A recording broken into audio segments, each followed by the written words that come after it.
Hi friends, Assalamu alaikum, Namaskaram. Welcome back to Raeha's Kitchen. ഇന്ന് ഞാനൊരു മുട്ട വെച്ചിട്ടുണ്ടാക്കുന്ന ഒരു സ്നാക്ക് റെസിപ്പി ആയിട്ടാണ് വന്നിട്ടുള്ളത്. അപ്പോൾ ഇത് എങ്ങനെ ഉണ്ടാക്കുന്നതെന്ന് നോക്കാം.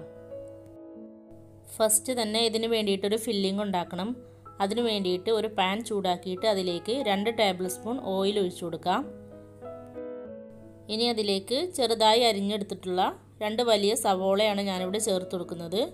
എന്നിട്ട് ആവശ്യത്തിനുള്ള ഉപ്പും കൂടെ ചേർത്തിട്ട് നന്നായിട്ടൊന്ന് വഴറ്റിയെടുക്കാം.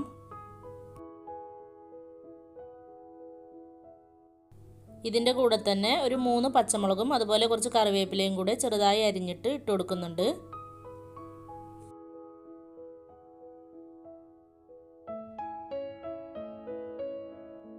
ഇനി ഇത് നന്നായിട്ടൊന്ന് വഴറ്റിയെടുക്കാം. പെട്ടെന്ന് വഴന്നു വരാനായിട്ട് ഞാനിവിടെ അടച്ചു വെച്ചിട്ടാണ് വഴറ്റിയെടുക്കുന്നത്.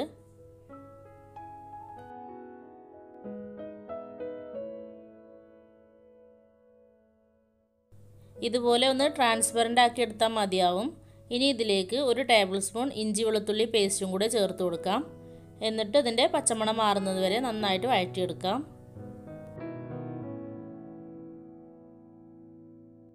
ഇപ്പോൾ പച്ചമണമൊക്കെ മാറി വന്നിട്ടുണ്ട്. ഇനി ഇതിലേക്ക് 1/2 ടീസ്പൂൺ മഞ്ഞൾപ്പൊടി, 1 ടീസ്പൂൺ മുളക് പൊടി, 1 ടീസ്പൂൺ കുരുമുളക് പൊടി, അതുപോലെ തന്നെ 1/4 ടീസ്പൂൺ ഗരം മസാലയും കൂടെ ചേർത്തിട്ട് ഇത് നന്നായിട്ടൊന്ന് വഴറ്റിയെടുക്കാം.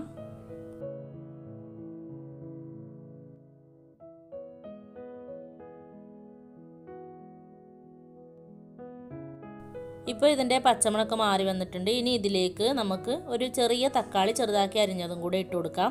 ചെറിയൊരു പുളിക്ക് വേണ്ടിയിട്ടാണ്, കൂടുതലാവണ്ട. ഇപ്പോൾ തക്കാളിയൊക്കെ നന്നായിട്ട് വഴന്നു വന്നിട്ടുണ്ട്. ഇനി ഇതിലേക്ക് ഞാനിവിടെ കുറച്ച് ചിക്കൻ ചേർത്ത് കൊടുക്കുന്നുണ്ട്. ഞാനിത് ഉപ്പും കുരുമുളകും ഇട്ട് വേവിച്ചിട്ട് ഒന്ന് മിക്സിയിലിട്ട് കറക്കിയെടുത്തതാണ്. ഇത് ഓപ്ഷണലാണ്, വേണമെന്നുണ്ടെങ്കിൽ മാത്രം ചേർത്ത് കൊടുത്താൽ മതിയാവും. ഇനി ഇതിലേക്ക് ആവശ്യത്തിനുള്ള ഉപ്പും കൂടെ ചേർത്തിട്ട് നന്നായിട്ടൊന്നും കൂടെ മിക്സ് ചെയ്തിട്ടെടുക്കാം.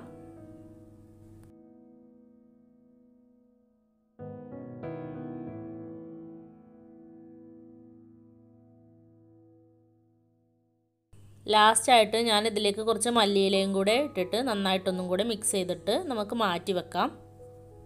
അപ്പോൾ നമ്മുടെ ഫില്ലിങ്ങിനുള്ള മസാല റെഡി ആയിട്ടുണ്ട്.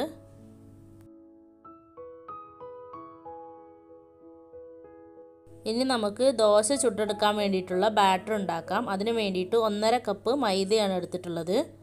അതിലേക്ക് ഒരു മുട്ടയും കൂടെ ചേർത്ത് കൊടുക്കുന്നുണ്ട്. പിന്നെ ആവശ്യത്തിനുള്ള ഉപ്പും അതുപോലെ തന്നെ വെള്ളവുമാണ് ചേർത്ത് കൊടുക്കുന്നത്. ദോശമാവിൻ്റെ കൺസിസ്റ്റൻസിയാണ് ഇതിന് വേണ്ടത്. അപ്പോൾ അതിനനുസരിച്ചിട്ടുള്ള വെള്ളം ഒഴിച്ചു കൊടുക്കാം. ഞാനിവിടെ ഒരു 2.5 കപ്പ് വെള്ളമാണ് ഒഴിച്ചു കൊടുത്തത്. ഇപ്പോൾ നമ്മുടെ ബാറ്റർ ഇവിടെ റെഡിയായി വന്നിട്ടുണ്ട്. ഇനി നമുക്കിതൊരു ബൗളിലേക്ക് മാറ്റാം. അതുപോലെ തന്നെ ഫില്ലിങ്ങിന് വേണ്ടിയിട്ട് ഞാനിവിടെ കുറച്ച് മുട്ട പുഴുങ്ങിയെടുത്തിട്ടുണ്ട്. നെക്സ്റ്റ് ഇനി നമുക്ക് ദോശയൊക്കെ ഒന്ന് ചുട്ടെടുക്കാം. അതിന് വേണ്ടിയിട്ട് ഒരു പാൻ വെച്ച് ചൂടാക്കിയിട്ട് അതിലേക്ക് ഓരോ തവി മാവ് ഒഴിച്ചു കൊടുക്കാം. എന്നിട്ട് സാധാരണ ദോശ ചുടുന്ന പോലെ തന്നെ നമുക്ക് എല്ലാ ദോശയും ചുട്ടെടുക്കാം.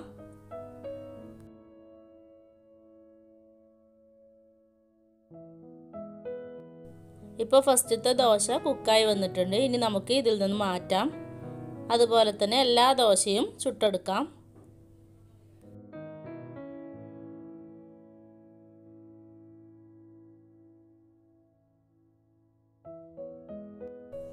ഇപ്പോൾ ഞാൻ എല്ലാ ദോശയും ഇതുപോലെ ചുട്ടെടുത്തിട്ടുണ്ട്.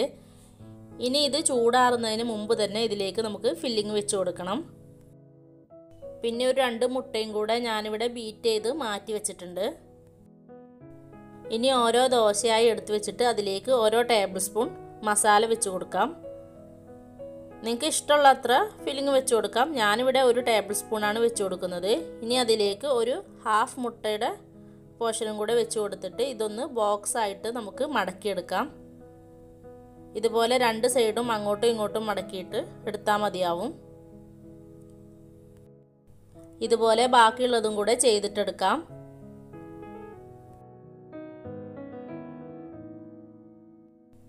നെക്സ്റ്റ് ഇനി നമുക്കിതൊന്ന് ഫ്രൈ ചെയ്തിട്ടെടുക്കണം. അതിന് വേണ്ടിയിട്ട് ഞാനൊരു പാനിലേക്ക് കുറച്ച് ഓയിൽ ഒഴിച്ച് ചൂടാക്കിയിട്ടുണ്ട്. ഞാനിവിടെ ഷാലോ ഫ്രൈ ആണ് ചെയ്യുന്നത്. എന്നിട്ട് ഓരോ ബോക്സായി എടുത്തിട്ട് നേരത്തെ ബീറ്റ് ചെയ്ത് വെച്ചിട്ടുള്ള എഗ് ബാറ്ററിൽ ഒന്ന് ഡിപ്പ് ചെയ്തിട്ട് നമുക്ക് ഈ എണ്ണയിലേക്ക് വെച്ച് കൊടുക്കാം. ഇനി ഒന്നും കൂടെ ക്രിസ്പി ആയിട്ട് കിട്ടണമെന്നുണ്ടെങ്കിൽ കുറച്ച് ബ്രെഡ് ക്രംസും കൂടെ കോട്ട് ചെയ്തിട്ട് നമുക്കിതൊന്ന് ഫ്രൈ ചെയ്തിട്ട് എടുക്കുകയാണെങ്കിൽ കുറച്ചും കൂടെ ടേസ്റ്റ് ആയിരിക്കും.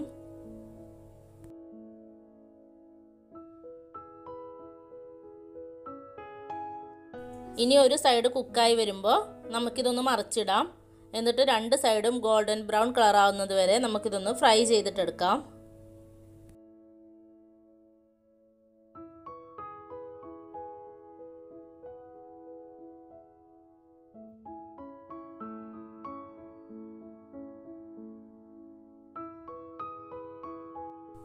ഇപ്പോൾ ഇത് റെഡിയായി വന്നിട്ടുണ്ട്. ഇനി നമുക്ക് ഈ ഓയിലിൽ നിന്ന് ഇത് മാറ്റാം.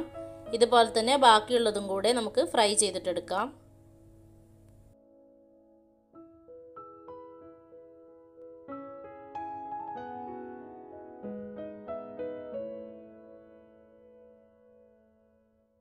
അങ്ങനെ വളരെ ടേസ്റ്റി ആയിട്ടുള്ള എഗ് ബോക്സ് ഇവിടെ റെഡി ആയിട്ടുണ്ട്.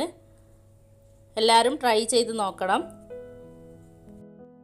വീഡിയോ ഇഷ്ടമായെങ്കിൽ ചാനൽ സബ്സ്ക്രൈബ് ചെയ്യാൻ മറക്കരുത്.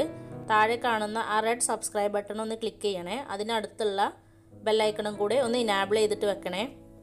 Thank you.